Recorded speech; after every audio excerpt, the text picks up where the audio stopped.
Hello students, welcome to NCERT zone. आज की इस वीडियो में जैसा कि हमारा साइंस क्लास 6th का जो साइंस था उसके क्वेश्चन एंड आंसर का जो सीरीज़ हम चला रहे थे वो ओवर हो चुका है। सारे चैप्टर्स के क्वेश्चन और उसके आंसर्स हमने डिस्कस कर लिए हैं। तो आज से हमने क्लास 6th सोशल साइंस का जो ज्योग्राफी पोर्शन है, यानी कि आपके बुक का नाम होगा द अर्थ आर हैबिटेट, इसमें यानी कि ज्योग्राफी में जितने भी क्वेश्चन हैं, जितने भी चैप्टर्स हैं, उसके क्वेश्चन और आंसर्स को हम डिस्कस करेंगे। तो ये हमारा ज्योग्राफी का पहला चैप्टर है और उसका सॉल्यूशन हम इसमें देखेंगे। चैप्टर का नाम है the earth in the solar system. तो चलिए शुरू करते हैं। पहला क्वेश्चन है,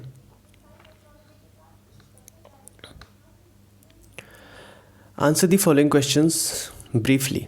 क्वेश्चन नंबर 1 के 6 पार्ट्स हैं, A, B, C, D, E and F। Okay, तो A सबसे पहले तो क्वेश्चंस पढ़ते हैं, उसके बाद हम आंसर्स डिस्कस करेंगे। A में हमसे पूछ रहा है how does a planet differ from a star.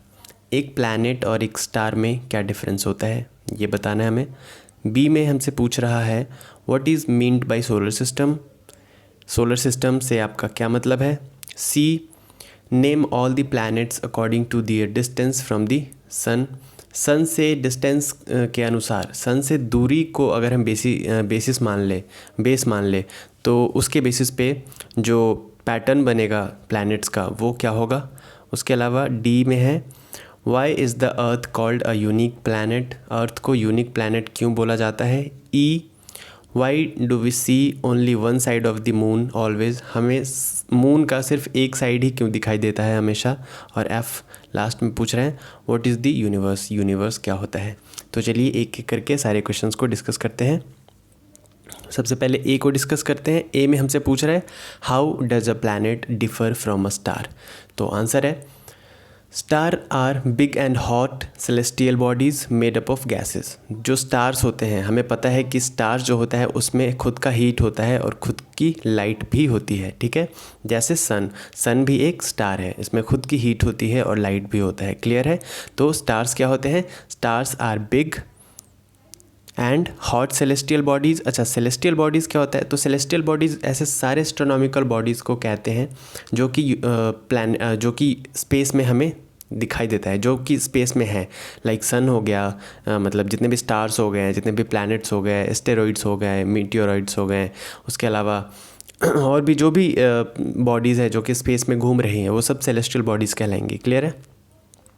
तो स्टार क्या होता है, stars are hot celestial bodies made up of gases. बहुत सारे गैसेस से मिलकर बना होता है इसलिए हॉट होता है। They have their own heat and light. Stars के पास अपनी खुद की हीट होती है और लाइट होती है। Which they emit in large amount, जो कि वो बहुत बड़े लार्ज अमाउंट में एमिट करते हैं खुद से, है ना। Planets are also celestial bodies. देखिए प्लैनेट भी सेलेस्टियल बॉडीज़ ही है but they do not have their own heat and light. लेकिन प्लैनेट में खुद का हीट और लाइट नहीं होता, वो स्टार्स के हीट एंड लाइट से चमकते हैं या फिर उनमें गर्मी आती है, क्लियर है। They are lit by the light of stars. वो कैसे चमकते हुए दिखाई देते हैं, स्टार्स से जो लाइट एमिट होती है उसकी वजह से प्लैनेट चमकता हुआ दिखाई देता है, क्लियर है। तो आई होप आपको समझ में आ गया होगा एक स्टार में और एक प्लैनेट में क्या डिफरेंस है। बेसिक सा डिफरेंस है कि स्टार्स में खुद का लाइट और हीट होता है जबकि प्लैनेट में खुद का हीट और लाइट नहीं होता है, क्लियर है। सन इज़ अ स्टार, तो सन में खुद का हीट और लाइट है, but earth is a planet, तो इसमें खुद का हीट और लाइट नहीं है, ठीक है। ये सन के लाइट से ही लेट होती है, जलती हुई दिखाई देती है, आई मीन ब्राइट होती है, क्लियर है। ओके, बात करते हैं बी क्वेश्चन की। बी में पूछ रहा था what is meant by the solar system. What is meant by the solar system. और सी में पूछ रहा था name all the planets according to their distance from the sun. तो सबसे पहले बी डिस्कस करते हैं कि सोलर सिस्टम क्या है, उसके बाद सी डिस्कस करते हैं सन से डिस्टेंस के हिसाब से किस तरीके से हम अरेंज करेंगे प्लैनेट्स को। तो देखिए बी सोलर सिस्टम क्या होता है, the sun, 8 planets, satellites and some other celestial bodies known as asteroids and meteoroids form the solar system। तो सोलर सिस्टम किससे बनता है? सन से, जो 8 प्लैनेट्स हैं, कुछ सैटेलाइट्स हैं और कुछ और भी सेलेस्टियल बॉडीज़ हैं लाइक स्टेरॉइड्स, मीटियोरॉइड्स, इन सब को मिलाकर सोलर सिस्टम क्रिएट होता है। क्लियर है? Solar system. अच्छा, सन तो आपको पता है क्या होता है, प्लैनेट्स भी आपको पता है क्या होता है, सैटेलाइट्स उपग्रह होते हैं जो कि प्लैनेट्स के का चक्कर लगाते हैं, है ना, प्लैनेट्स के अराउंड घूमते रहते हैं। उसके अलावा और भी सेलेस्टियल बॉडीज़ है लाइक एस्टेरॉइड्स और मीटियोरॉइड्स। अच्छा, एस्टेरॉइड्स क्या है? तो एस्टेरॉइड्स बहुत ही स्मॉल साइज़ के प्लैनेट्स हैं। हाँ, asteroids are very small planets which moves around the sun between the Mars and Jupiter। हाँ, between the जो मार्स एंड जुपिटर का जो पाथ है उसके बीच में भी घूमते रहते हैं उस एस्टेरॉइड्स। ठीक है, तो एस्टेरॉइड्स आपको समझ में क्या आ गया? बहुत ही छोटे साइज़ के प्लैनेट्स जो होते हैं जो कि सन के अराउंड घूमते रहते हैं, किसके बीच में? मार्स एंड जुपिटर के बीच में।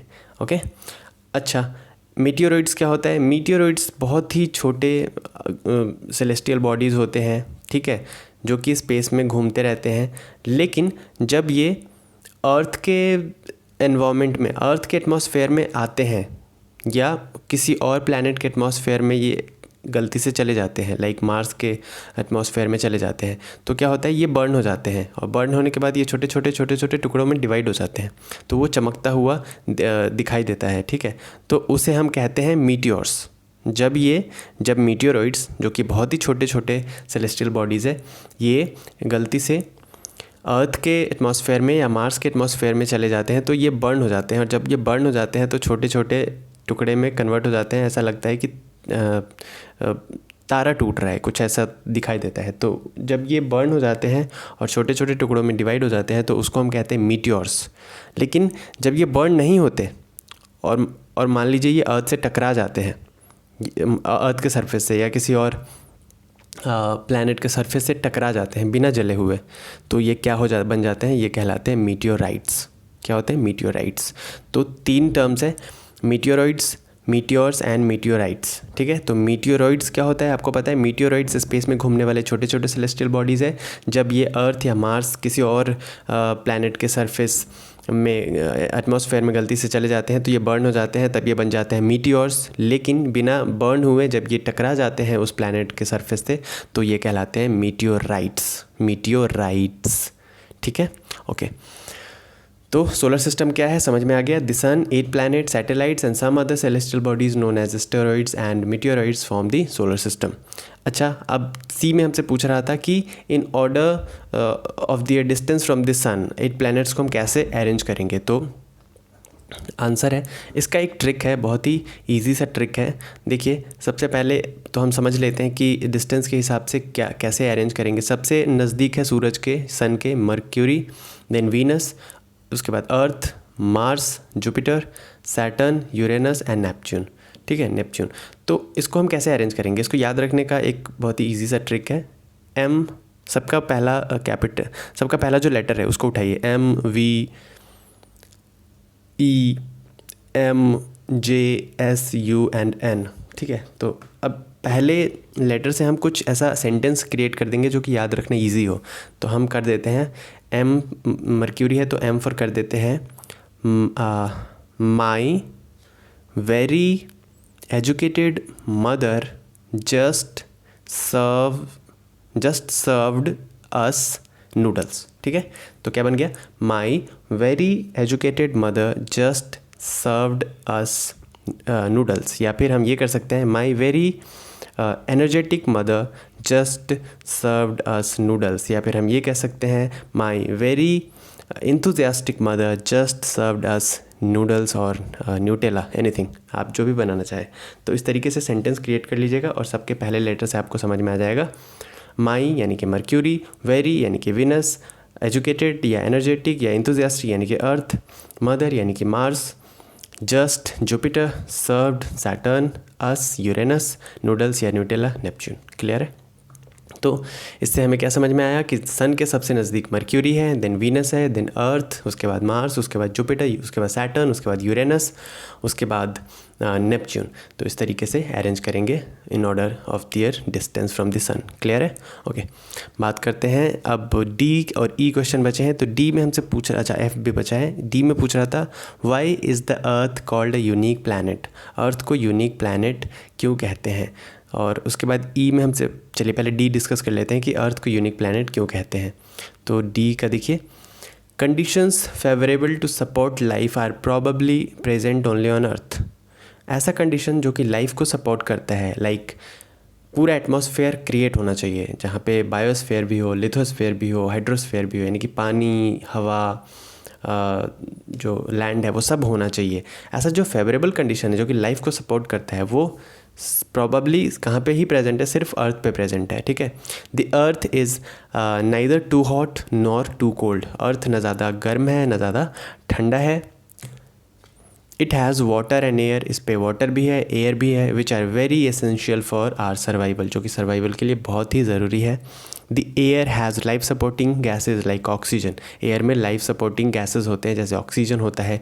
Because of these reasons the earth is a unique planet in the solar system. इन्हीं रीजन्स के वजह से जो अर्थ है हमारा वो यूनिक प्लैनेट कहा जाता है। ठीक है, तो डी हमने डिस्कस कर लिया। बात करते हैं ई और एफ की। ई में पूछ रहा है why do we see only one side of the moon always, हम हमेशा मून का सिर्फ एक साइड क्यों देख पाते हैं। एंड लास्ट क्वेश्चन एफ में पूछ रहा है what is the universe, universe क्या होता है। तो चलिए ई और एफ को डिस्कस करते हैं। ई में देखिए, ई का आंसर है हम मून के एक ही साइड को क्यों देख पाते हैं। The moon moves around the earth is in about 27 days. जो मून है हमें पता है कि मून अर्थ का सैटेलाइट है, और ये जैसे अर्थ हमारी सन का चक्कर लगाता है उसी तरीके से जो मून है वो अर्थ का चक्कर लगाता है ना, अर्थ के अराउंड रिवॉल्व होता है। तो जो एक चक्कर लगाता है पूरा घूमता है वो लगभग 27 डेज़ में घूमता है। ठीक है, मून हमारे अर्थ के। It takes exactly the same time to complete one spin, और एक स्पिन करने में भी ये कितना टाइम लगाता है, इतना ही एग्जैक्टली सेम टाइम लगाता है। As a result only one side of moon is visible to us on the earth, इसलिए हमें धरती से सिर्फ मून का एक ही साइड दिखता है। क्लियर है? ओके, लास्ट क्वेश्चन था कि यूनिवर्स क्या होता है। तो यूनिवर्स देखिए, ब्रह्मांड, यानी कि ब्रह्मांड में पूरी दुनिया और मतलब जितनी भी चीज़ें हैं वो पूरी यूनिवर्स के अंदर आती है। जैसे हम एक विलेज में रहते हैं या एक घर में रहते हैं, ठीक है, एक घर या तो विलेज में होगा या टाउन में होगा, एक टाउन एक डिस्ट्रिक्ट में होगा, डिस्ट्रिक्ट एक स्टेट में होगा, और स्टेट एक कंट्री में होगा, कंट्री एक वर्ल्ड में होगा, है ना, कंट्री एक कॉन्टिनेंट में होगा, कॉन्टिनेंट एक वर्ल्ड में होगा। इस तरीके से मतलब धीरे धीरे बॉडी क्या है, इंक्रीज़ होती जाती है। सेम हमारा स्पेस के साथ भी है, सेम हमारा जो यूनिवर्स है उसके साथ भी है। यूनिवर्स सबसे सुपीरियर बॉडी है। ठीक है, जैसे हम जो रहते हैं एक प्लैनेट पे रहते हैं, और प्लैनेट क्या है, प्लैनेट एक, ऐसे बहुत सारे प्लैनेट्स हैं और बहुत सारे प्लैनेट्स एक स्टार के अंदर आ सकते हैं। ठीक है, और एक स्टार, बहुत सारे स्टार्स मिलके एक गैलेक्सी बनाते हैं, और बहुत सारे गैलेक्सी मिलके एक यूनिवर्स बनाता है। क्लियर है? तो सबसे जो ह्यूज बॉडी है, सबसे बड़ी बॉडी है, वो क्या है, यूनिवर्स है। ठीक है, तो देखिए, a galaxy is a huge system of billions of stars. एक गैलेक्सी में बहुत सारे स्टार्स होते हैं, and clouds of dust and gases. ठीक है, ये तो बन गया एक गैलेक्सी। हमारा जो गैलेक्सी है वो है मिल्की वे गैलेक्सी, और ऐसा बहुत सारे गैलेक्सी है। Millions of such galaxies make up the universe. तो आप सोच लीजिए कि यूनिवर्स कितना बड़ा होगा जब एक स्टार इतना बड़ा होता है, जिसमें बहुत सारे प्लैनेट्स आ सकते हैं, हमारे अर्थ के जैसे बहुत सारे प्लैनेट्स एक सन के अंदर घुस सकते हैं। तो सोचिए, बहुत सारे स्टार्स को ही मिलकर एक गैलेक्सी बनता है, और बहुत सारे गैलेक्सी को मिलकर एक यूनिवर्स बनता है। तो यूनिवर्स कितना बड़ा होगा। ठीक है, तो गैलेक्सी अगर कोई पूछे तो क्या बताइएगा कि billions of stars form a Galaxy and so many galaxies make the universe. Clear है? Okay,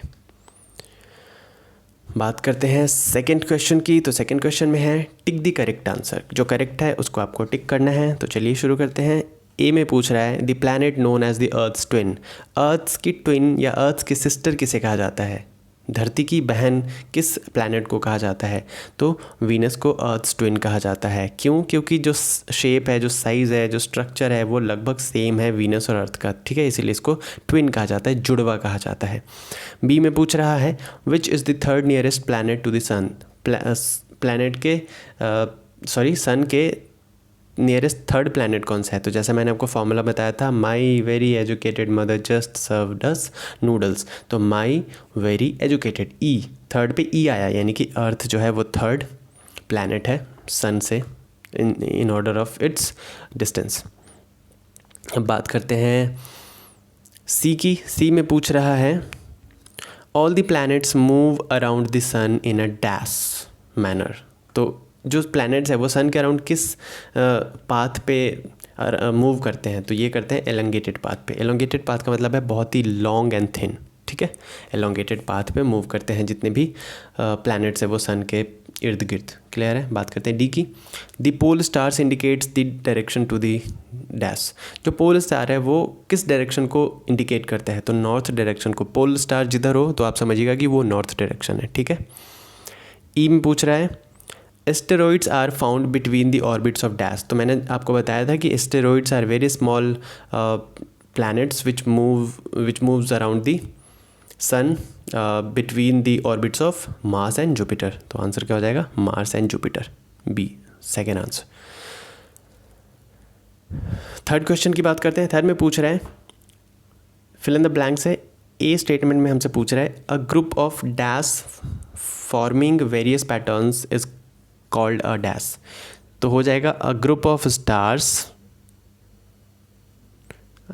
stars forming various patterns is called a constellation.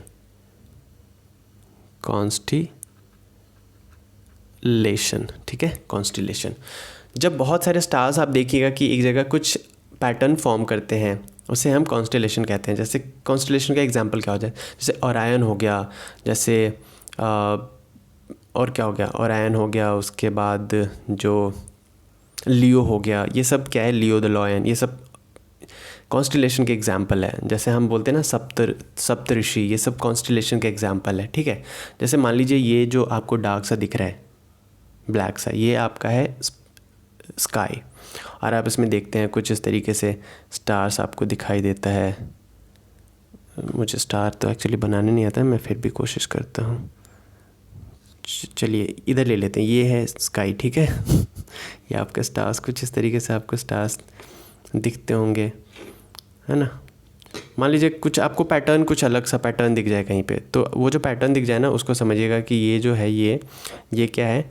यही आपका है कॉन्स्टलेशन। तो जब बहुत सारे स्टार्स मिल करके एक कुछ स्पेसिफिक कंस्ट्रक्शन तैयार कर देते हैं, स्ट्रक्चर तैयार कर देते हैं, उसी को हम कहते हैं कॉन्स्टलेशन। कुछ पैटर्न बना देते हैं, तो वही है a group of stars forming various pattern is called constellation. B में पूछ रहा है a huge system of stars is called dash. तो मैंने आपको अभी भी बताया कि बहुत सारे स्टार्स मिल करके क्या बनाते हैं? गैलेक्सी बनाते हैं, तो यहाँ गैलेक्सी हो जाएगा इसका आंसर। सी में है गैलेक्सी। सी में पूछ रहा है dash is the closest celestial bodies of the to our earth. हमारे अर्थ के सबसे क्लोजेस्ट कौन सी सेलेस्टियल बॉडी है? तो वो है मून। क्या है? मून। डी में पूछ रहा है dash is the third nearest planet to sun. तो अभी हमने किया, अर्थ जो है वो थर्ड नियरेस्ट प्लैनेट है सन के। ई में पूछ रहा है planets do not have their own dash and dash. तो हमें पता है प्लैनेट्स के पास न खुद की हीट होती है और न खुद की लाइट होती है। तो इसके जो आंसर है ये नेक्स्ट पेज पे है, देख लीजिए, यही है इसका answer. A group of stars forming various pattern is called a constellation. A huge system of stars is called a Galaxy. The moon is the closest celestial bodies to our earth. Earth is the third nearest planet to the sun, and last में planets do not have their own heat and light. Okay? तो class 6th geography के पहले chapter में बस इतने ही question आपके थे, आपके बुक में, एनसीईआरटी के बुक में, वो हमने डिस्कस कर लिया। नेक्स्ट वीडियो में हम सेकेंड चैप्टर की बात करेंगे, उसके क्वेश्चन और आंसर्स को डिस्कस करेंगे। तो अगर आपने अभी तक सब्सक्राइब नहीं किया एनसीईआरटी जोन को, तो please do subscribe to the NCERT zone. दोस्तों के साथ शेयर करिए और घर पे रहिए, सेफ रहिए। Thank you very much.